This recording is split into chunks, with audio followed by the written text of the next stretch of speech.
good morning mga guys. So, welcome back sa YouTube channel natin mga. So, nandito naman tayo sa Quiapo mga guys. So, shoutout nga pala sa lahat mga subscriber natin. So, lalo sa mga OFW. So, tama naman ang kumulit dito sa mag-update about mga price ng mga dito mga bike no dito sa may Quiapo.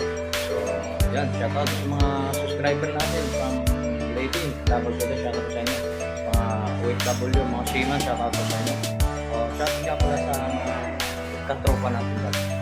Sa mga alpha kapanot, shoutout sa mga nang muli dito sa may Quiapo, update about prices ng mga bike ko. So,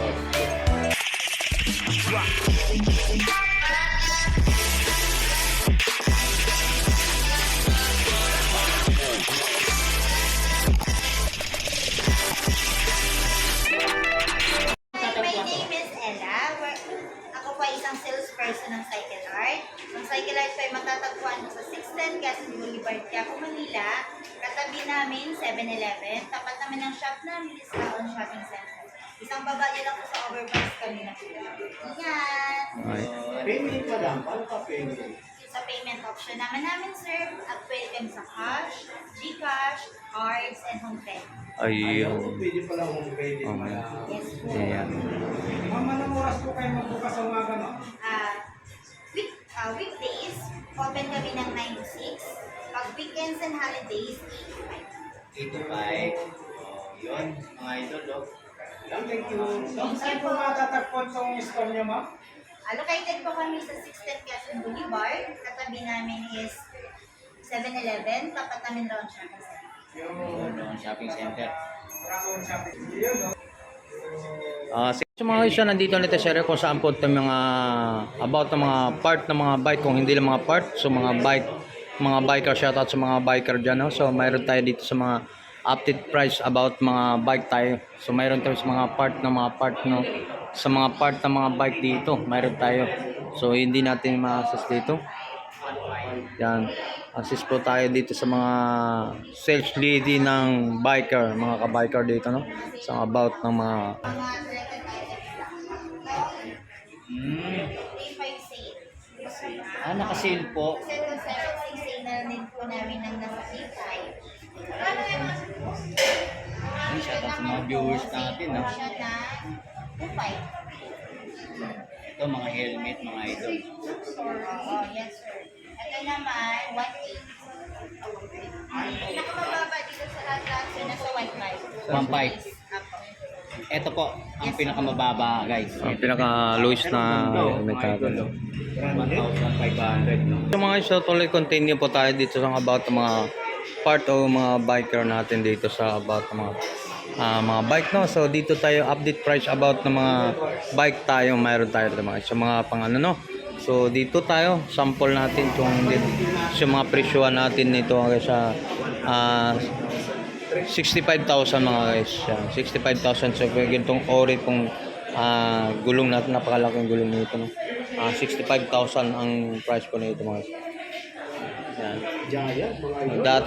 Dating price ay 105 po mga iso. Ngayon 65,000 na lang po mga. So mayroon naman tayo dito mga katulad about ng mga sizes po nitong mga bike natin. 70,000. So 55,000 na lang po. Dating price po mga, so ito dating price ay ano. Ang dating price ay ano to? Sa yan, naka-sale siya. Yung dating price 71,000. So ngayon 30,000 lang po ganitong ori ng mga bike ko mga guys. Yan. So ito man naka-sale sila ngayon, no.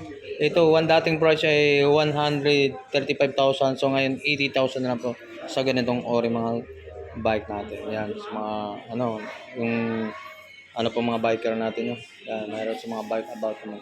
So mayroon ng mga price about ng dating presyohan sa lahat na 122,600 po mga guys yung mga yan. So mayroon tayong mga about ng mga ano, mga body no. Yan. So yan dito may mga helmet tayo rito. So yan. So yan. Ikot man tayo sa kabila, no. Yan, dami mga pagpipilian dito mga guys. Dati kasi ganyan yung mga paint. Ganito ma'am. mga idol. Eh, yung trek naman po ngayon, mga trek. Yung trek niya, naka-Shimano barista din po siya, ring brake, alloy, external taping po siya. Dati po siya 22K, nakasila na po siya ngayon ng 38K. Oh. Viewers natin, no? Sa mga nag-aanap ng mga magagandang bike na trek, no? Yan, no? 38 lang. Sa taas naman niya, hybrid po yan na trek. Hybrid. Road tires, Oo. pero yung manipula niya, straight bar po siya. Naka-Shimano din po piyesa niyan alloy. Aloy na rin siya.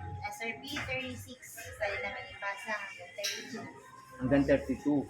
Oh, mga idol, oh. Trek yan, ha? Hydraulic na yan, Chusen. Hydraulic. May isang klase kaming ganyan, pero mechanical pa siya. Mechanical pa Mas siya. mura yun. Mas mura dun, ma'am. O, nasa ano lang siya, 27. 27. So, hindi na lang, ano, no? Pero ganda nito, ah. So, yan. Sa mga rim naman po, mga ganyan, ma'am. Sa mga rim, Ay, ano pangalan to? Rims. Oo. Available po sa amin, Moso, Benzo Mountain Peak, Merida, GT, The Bank, Kinesis, Dartmouth. So, halimbawa po, ma'am, yung tsunami na yan. So, magkano po yan? Yung tsunami namin worth 11K. 11K. Pwede namin pass hanggang 9. Yung meron din kaming gravel, yung dog breaker po. Opo. Engineer po ng mismong Pilipinong ano natin. Yung gumawa? artist, yes. Ang nag-invento, no? So, Geometry po magkano, ng ma'am? Pilipino yan. So, magkano dun, ma'am? Nasa 15K. 15K, mga idol. So na mga aloy na rin yung mga guys. So mga 15,000. So negotiable pa naman yung 15,000 po mga. Kaya Pwede din may ano din kaming bike fitting if ever makakilala kayong gusto magpa-bike fit. Yung gusto nilang Baka yung mga ano dito. Katulad nito. Yan, mga yan, oh. mga fork. Ano to? Pork. Yung forks namin, available kami sa Pax, Rubshocks, Manitou, RST, Senior Santur. Tsaka,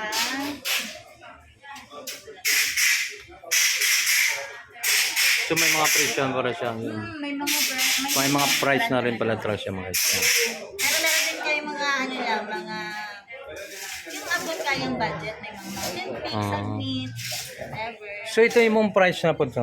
May mga discount pa rin yung mga May mga discount sa 27,500 gano'n? Yun no. So yun mga guys. Dito, ma'am, pang anong bike to? Ito po, pang-enduro. Pang-enduro. Pinakipay nila kasi mataas po travel. Parang So, magkano dyan, ma'am? Ito, naka-SRP po siya ng 33K. Manito. Manito pala, oh. Manito Mato. Ito kasi for trails, ito naman for XC. Magbe-base po kami sa mismong travel. Ganun Sa laro pala yun, yun, ano? ang ano yan, no? Sa laro So, mo mga siya. viewers natin, no? Yan. So hindi pa nakakalap sa mga about ng mga part mga bike natin dito mga guys. No? Yan. Malakasan, no? Malakasan, mga idol. Ito yung manito. Mga ramaksak, oh. Ito for XC, ito for trail, enduro, depende po sa paglalagay ng frame. Kasi may pinipili din po siyang frame.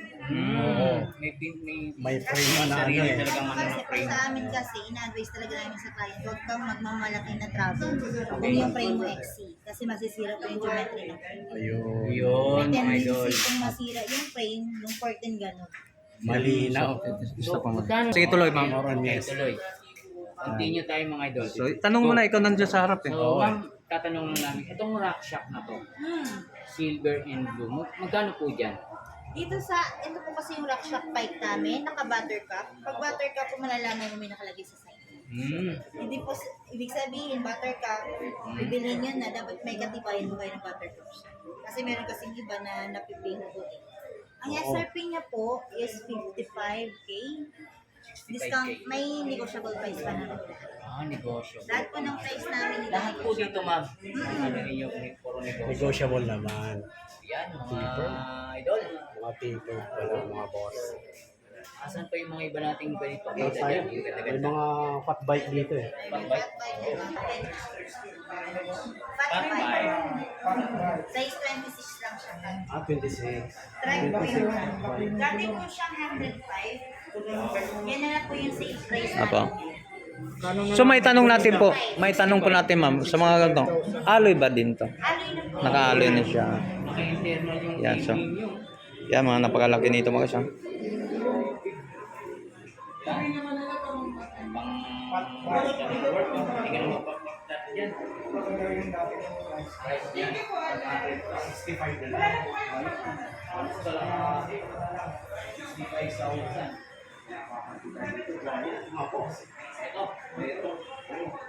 Mountain bike, Giant.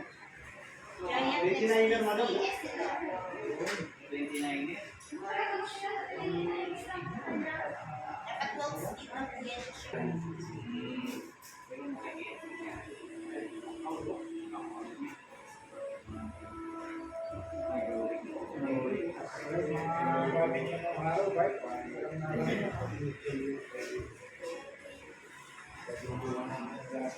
Babay pa lang, no? Ito yung sinasabi ko kanina, sir. Depende sa training court. Kasi, ito, for trails. Ito na yung pang-ex natin. Maliit lang yung travel. Ayun. Yan pala yung ano niya, compare mo travel. Kaya pag nilagyan niyo po ng Mapapansin mo po yung traffic.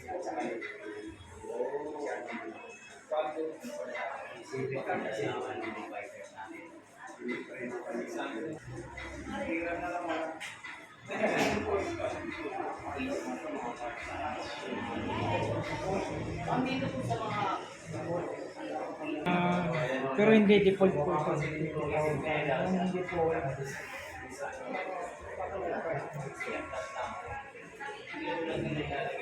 33,000.